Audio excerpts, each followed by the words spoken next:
വെറ്റിലച്ചെല്ലാമെടുത്തു വെച്ചു മുത്തശ്ശിയൊന്നു മുറുക്കി, കണ്ണടച്ചൊന്നു ജപിച്ചു. പിന്നെ മുത്തശ്ശി പാടിത്തുടങ്ങി.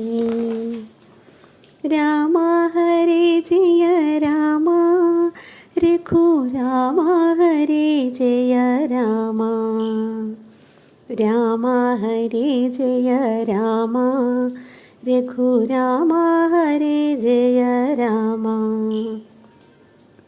പണ്ടോ ദശരഥ മന്നൻ മക്കളില്ലാതെ ദുഃഖിച്ച കാലം, പുത്രകാമേഷ്ടി കഴിച്ചു മക്കളുണ്ടായി 4 പേരപ്പോൾ.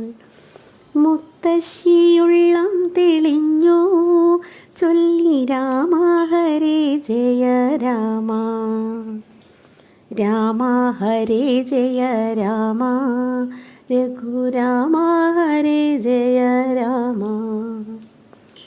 രാമനെ പെറ്റു കൗസല്യ, കൈകേയിക്കു പിറന്നു ഭരതൻ.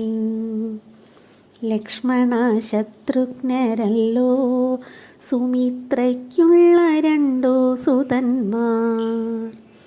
മുത്തശ്ശി കോരിത്തരിച്ചു ചൊല്ലി രാമ ഹരേ ജയ രാമ, രാമ ഹരേ ജയ രാമ, രഘുരാമ ഹരേ ജയ രാമ.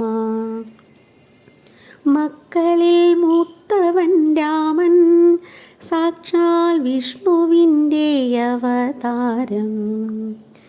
ലക്ഷ്മി ഭഗവതിയല്ലോ ജനകാത്മജയാകിയ സീത.